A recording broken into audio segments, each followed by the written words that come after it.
प्रदर्शन का चल रहा है। पूरे नेपाल में आज तूफान के गुजर जाने के बाद जैसी खामोशी है।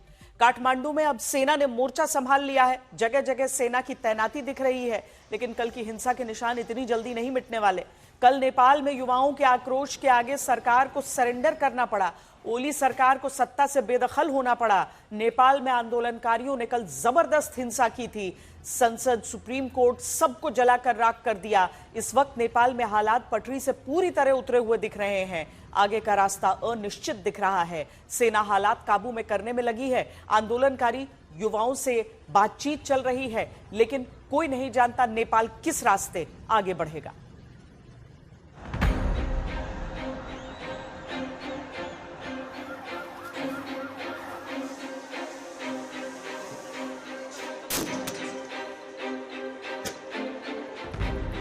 जहां से चलता है देश, उस संसद में आग। जहां से चलती है सरकार, उस सिंह दरबार में आग। प्रधानमंत्री के निजी आवास में आग। पूर्व प्रधानमंत्री के निजी आवास में आग। आधा दर्जन मंत्रियों के घरों में लगाई आग। देश की सबसे बड़ी अदालत को भी फूंका। अटॉर्नी जनरल के दफ्तर को भी आग में झोंका। सत्ता पर काबिज कम्युनिस्ट पार्टी के दफ्तर में शोले। सत्ता में शामिल नेपाली कांग्रेस का दफ्तर भी खाक। नेपाल की जनता के दिलों में भड़कता आक्रोश का ज्वालामुखी फटा तो उसमें सब के सब स्वाहा हो गए। न संसद बची, न सरकार, न सुप्रीम कोर्ट। नेपाल के युवाओं ने किसी को नहीं बख्शा। सत्ता और सिस्टम के उन सभी हिस्सेदारों को जलाकर खाक कर दिया जिन्होंने उनके भविष्य के साथ खिलवाड़ किया। लेकिन आक्रोश की ये आग नेपाल के संकट का समाधान नहीं। बड़ा सवाल ये है कि अब नेपाल का क्या होगा। ये वो चेंबर्स हैं जहां पे नेपाल के राजनेता, सांसद, प्रधानमंत्री, मंत्री बैठते थे, कानून लिखते थे, और उस जगह से इस वक्त हम आज तक पे एक्सक्लूसिव रिपोर्ट आपको दिखा रहे हैं कि वहां हालात क्या हुए हैं। और ये देखिए, फायर एक्सटिंग्विशर्स है जो अब खुद आग के हवाले पूरी तरह से हो चुका है। पीछे से आवाज आ रही है क्योंकि लोहे के स्ट्रक्चर्स हैं जो लगातार अभी गिर रहे हैं। और ये वो संसद भवन, इसकी सीढ़ियां, जिन सीढ़ियों तक पहुंचने के लिए जनता का वोट लेकर नेपाल के राजनेता यहां तक आए। नेपाल के युवाओं ने सत्ता की चूलें हिला दी, हुकूमत को नतमस्तक कर दिया। अब ये आंदोलन दुनिया के बड़े आंदोलनों में दर्ज हो चुका है। लेकिन नेपाल के संकट का खात्मा यही नहीं होता। क्या नेपाल में अंतरिम सरकार का गठन होगा? क्या अंतरिम सरकार में युवाओं की भागीदारी होगी? क्या आंदोलनकारियों की पसंद के व्यक्ति को कमान दी जाएगी? क्या हालात का हवाला देकर सेना बागडोर संभालेगी? और क्या किसी गैर राजनीतिक व्यक्ति को चुनाव होने तक कुर्सी थमाई जाएगी?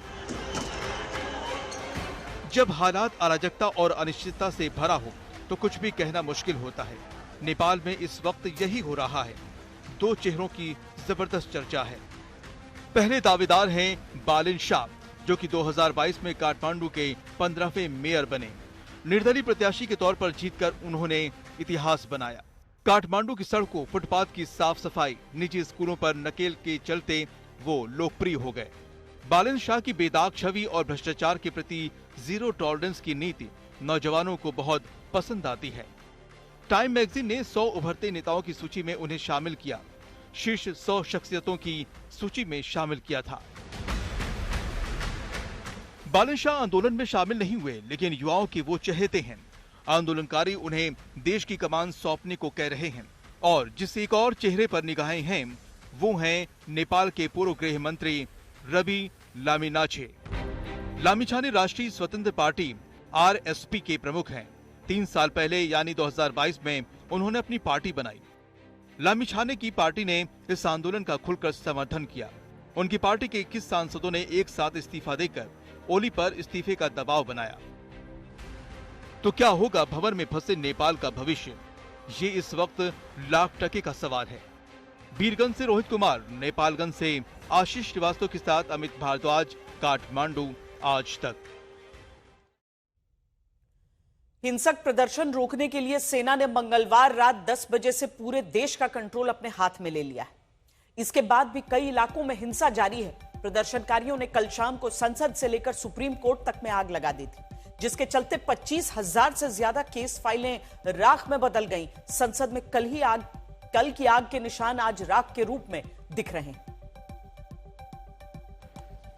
बीते 72 घंटे से नेपाल ने जबरदस्त हिंसा देखी, प्रदर्शन देखा, सत्ता में परिवर्तन देखा, प्रधानमंत्री को बाहर जाते हुए देखा और पूरे पॉलिटिकल क्लास के खिलाफ, जिसमें संसद भवन शामिल था, उसमें उसके खिलाफ नाराजगी देखी। यही वो संसद भवन है जिसको आग के हवाले कल जेनजी प्रदर्शनकारियों ने कर दिया था। लेकिन क्या नेपाल में स्थिति अभी भी काबू से बाहर है? इसका जवाब हम आपको इन तस्वीरों से दिखा के देते हैं। इस वक्त नेपाल की आर्मी ने नेपाल की पार्लियामेंट को अपने कब्जे में ले लिया है और इसके बाद जो भी व्यक्ति ऐसा दिख रहा है जिस पे किसी तरह का शक है या फिर जिनको यहां नहीं होना चाहिए, क्योंकि ये हाई सिक्योरिटी जोन है। आप देखिए किस तरह की तबाही कल यहां पे मची है। सारे बैरिकेड्स को निकाल कर फेंका गया। हर वो चीज जिसमें नेपाल की सत्ता जुड़ी हुई थी या सत्ता का सिंबल उससे जुड़ा हुआ था, उसको तोड़कर उसके खिलाफ फ्रस्ट्रेशन निकालकर उसको आग के हवाले करके वो फ्रस्ट्रेशन निकाला गया। यहां तक कि आप प्रदर्शनकारियों की नाराजगी और उनकी प्रिसिशन को समझिए। ठीक ऊपर वहां नेपाल का संसद का नाम लिखा गया था।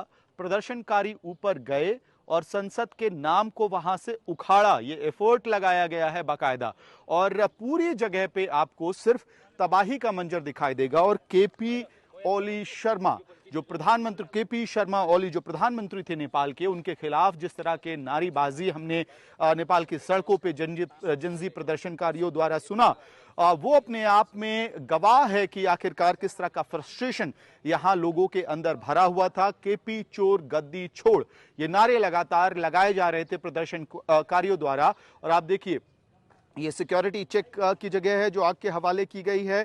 केपी शर्मा ओली के सरकार के खिलाफ नारे लिखे गए हैं और सत्ता के खिलाफ जबरदस्त नारेबाजी आपको हर जगह लिखी हुई दिखाई देगी।